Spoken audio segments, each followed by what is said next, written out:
Afternoon dear students.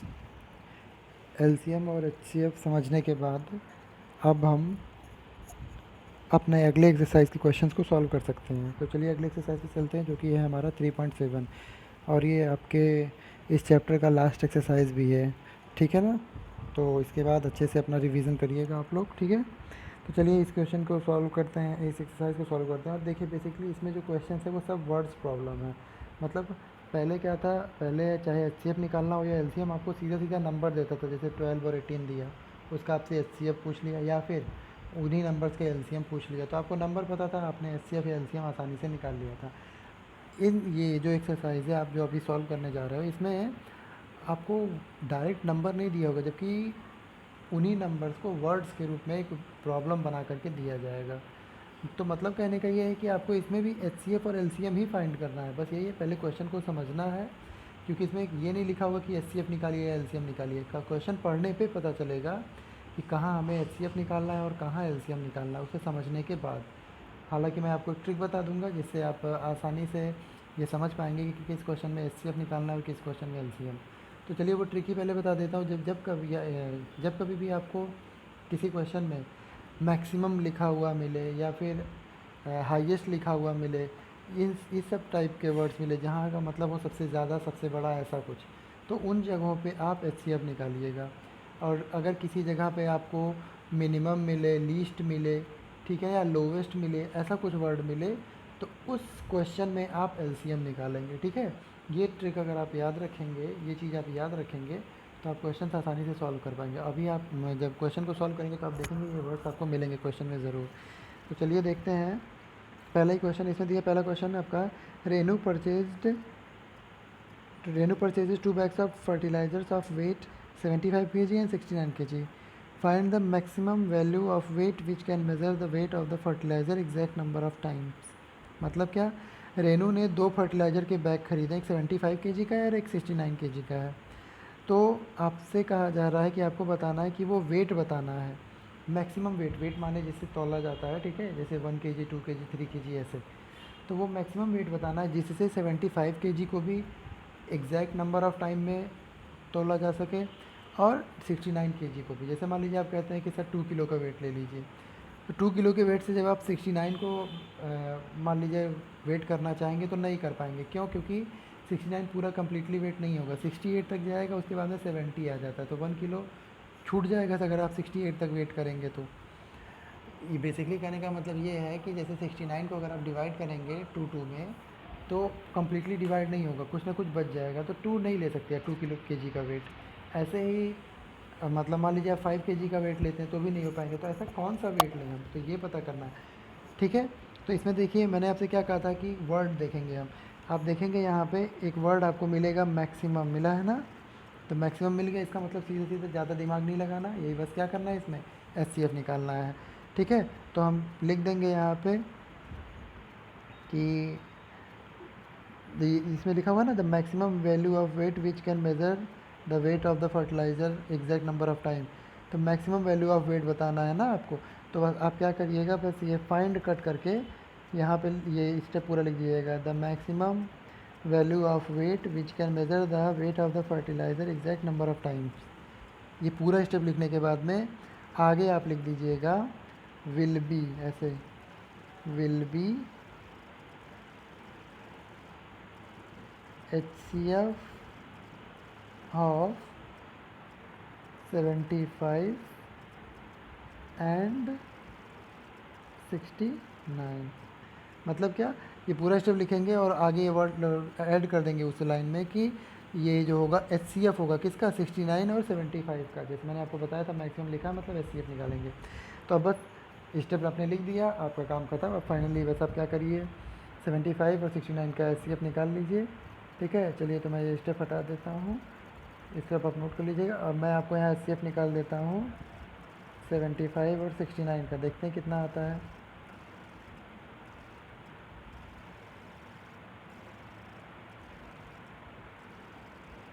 तो चलिए 3 से डिवाइड करते हैं, 3 2 जा 6, 1 बचा यहाँ पे, 3 5 जा 15, 3 से यहाँ करेंगे तो 3 2 जा 6 और 3 3 जा 9। अब देखिए यहाँ पे 23 आ गया, 23 आपका प्राइम नंबर है, ठीक है ना। ये किसी और से नहीं करता, ये खुद से ही करता है केवल। और यहाँ पे 25 है जो कि 5 से करता है, ठीक है ना। तो और आप निकाल क्या रहे हो, एच सी एफ के लिए मैंने आपको बताया था कॉमन फैक्टर, मतलब जो दोनों को डिवाइड करना चाहिए, 25 को भी और 23 को भी। तो 23 को तो केवल 23 ही कर सकता है, और वो 23 25 को डिवाइड नहीं कर सकता। तो इसका मतलब ये है कि अब इससे आगे आपका कोई ऐसा नंबर नहीं है जो कि इन दोनों को, 25 को और 23 दोनों को डिवाइड कर सके, ठीक है। तो इसलिए हम क्या करेंगे, यहीं पे अपने वर्किंग को स्टॉप कर देंगे। तो अब हम लिख देंगे यहाँ पर, सो HCF ऑफ 75 एंड ऐसे करके लिख दीजिएगा 69 इज़ 3, ठीक है ना। बस इतना लिख दीजिएगा, और कुछ लिखने की ज़रूरत नहीं है, इतना काफ़ी है, ठीक है ना। चलिए हम अगले क्वेश्चन पे अपने चलते हैं। अगला क्वेश्चन है हमारा, 3 boys step of together from the same spot. मतलब 3 बच्चे हैं जो एक ही स्पॉट से, मतलब एक जगह से अपने कदम को आगे बढ़ाते हैं। जैसे मान लीजिए 3 बच्चे, मान लीजिए एक ये ए है, ठीक है, यहीं पे ही बी खड़ा है और यहीं पे सी खड़ा है, तीनों लोग एक साथ खड़े हैं इस जगह पर, ठीक है। ये यहाँ और यहाँ, ये तीनों एक ही जगह पे खड़े हैं, मान लीजिए ये एक ही लाइन में है ऐसे, ठीक है ना। अब इनका स्पॉट अलग से कर देता हूँ, ठीक है, यहाँ बना दे रहा हूँ स्पॉट इनका। ये तीनों एक ही लाइन में इस स्पॉट पे है, ठीक है ना। अब उसके बाद में क्या है दिया हुआ है आगे, दियर स्टेप्स मेजर 63 70 एंड 77। अच्छा, मान लो ए है जो अपना कदम बढ़ाता है, तो उसका कदम जो है 63 सेंटीमीटर तक जाता है। कितना, 63 सेंटीमीटर। बी का जो स्टेप है वो कहाँ तक बढ़ता है, वो थोड़ा जाता है आगे, 70, थोड़ा सा आगे चला जाता है 70 सेंटीमीटर। मतलब बी लंबा होगा तभी उसके पैर भी लंबे होंगे, इसलिए वो और आगे जा रहा है। और उससे आगे सी जाता है 77 सेंटीमीटर। मतलब सी इन तीनों में सबसे लंबा, उसके पैर और लंबे निकल रहे हैं, मतलब कदम उसके और लंबे निकल रहे हैं, ठीक है। तो इतना समझ में आ गया होगा आपको कैसे है ये। अब क्वेश्चन में हमसे क्या कह रहा है, क्वेश्चन में हमसे कह रहा है कि what is the minimum distance each should cover so that all cover the distance in complete step. मतलब वो कम से कम दूरी बताइए, कहाँ से। जैसे ये तीनों मान लीजिए एक लाइन था यहाँ पे, और यहीं से तीनों चलना स्टार्ट किए थे, ऐसे ऐसे एक अपना अपना कदम बढ़ा रहे थे। तो वो कम से कम दूरी बताइए जब तीनों वापस फिर से एक साथ एक जगह पे हो जाएंगे, ऐसे फिर वापस तीनों एक जगह पे आ जाएंगे, ठीक है। और ये कम से कम कितनी दूरी होगी, कहाँ से, हमारे पहले स्पॉट से, ये बीच की दूरी आपको बतानी है। तो याद रखिए मैंने आपको कहा था, आप ज़्यादा दिमाग मत लगाइए, बस यहाँ पे आप वर्ड ढूंढेंगे जो मैंने बताया था। तो वो वर्ड यहाँ पे क्या मिल रहा है आपको, मिनिमम मिल रहा है। मिनिमम माने मैंने क्या बताया था, क्या निकालेंगे, एलसीएम। तो स्टेप अब वही पूरा आप लिखेंगे जो इसमें दिया हुआ है। कैसे, जहाँ से पूछे क्वेश्चन, तो हमसे क्वेश्चन यहीं से पूछना है व्हाट इज़, तो इसको हटा दीजिए व्हाट इज़, ठीक है। तो यहाँ से लिखेंगे the minimum distance each should cover so that all can cover the distance in complete step will be. अब वही आगे लगा दीजिएगा क्या, विल बी एलसीएम ऑफ किसका, कितने कितने का है, एक है 63, 70 एंड 77। बस ऐसे कर लीजिए, ठीक है। तो चलिए अब इन तीनों का क्या निकाल लेंगे, एलसीएम निकाल लेंगे, ठीक है ना। तो तीनों का एलसीएम जब निकालेंगे तो ये हो जाएगा आपका 63, ये 70 और ये 77। तो 7 से ही डिवाइड कर दीजिए, क्योंकि 7 9 जा 63, ये 7 10 जा 70 और 7 1 जा 7, फिर 7 1 जा 7। अब क्या आया, अब ये आ गया आपका 3 से डिवाइड कर लीजिए, तो 3 3 जा 9, ये 10 कटेगा नहीं, 11 कटेगा नहीं क्योंकि प्राइम नंबर है। फिर 3 से करेंगे तो 3 तो कट जाएगा, 10 11 वैसे ही बचेगा। 11 से कर लीजिए ताकि 11 भी ख़त्म हो जाए, तो यहाँ 1 आएगा, यहाँ 10 बच जाएगा और यहाँ पे 1 आ जाएगा फिर से। अब फिर इधर कर देता हूँ, क्या क्या है, 1 10 और 1 है ना, 1 10 1, ठीक है। उससे आगे यहाँ कर लेते हैं। अब 10 है तो 2 से कर लीजिए, तो 1 तो ये पहले से, ये 10 का हो जाएगा, 2 5 या 10 और ये 1। और फिर फाइनली 5 से कर लेते हैं, 1 1 और ये 1। तो कहने का मतलब है ये आपका एलसीएम आया। और ये याद रखिए ये एलसीएम है, तो इसे हम तब तक करते हैं जब तक कि हमारा नीचे 1 1 ना आ जाए। अगर एचसीएफ होता तो बस तब तक करेंगे जब तक कि जो है कॉमन फैक्टर मिलता रहे, मतलब वो जो भी हमारा नंबर है वो सबको डिवाइड करता रहे। फिलहाल ये एलसीएम है तो हमने तब तक किया जब तक कि नीचे 1 1 1 नहीं आ गया, ठीक है ना। अब जो भी नंबर्स हैं उनको आप नोट डाउन कर लीजिए। तो वो क्या क्या है, वो आपका है, ये यहाँ से लिख देता हूँ, वो नंबर आपका है 7 into 3 into 3 into 11 into 2 into 5, ठीक है ना। यही है, तो इनको मल्टीप्लाई करने पे जो आएगा वही आपका क्या होगा, आंसर होगा। तो चलिए कर लेते हैं, देखते हैं कितना आ जाएगा। तो 7, यहाँ देखिए 2 5 या 10 हो गया, और 10 में 11 से मल्टीप्लाई करेंगे तो 110 ये ऑलरेडी हो गया।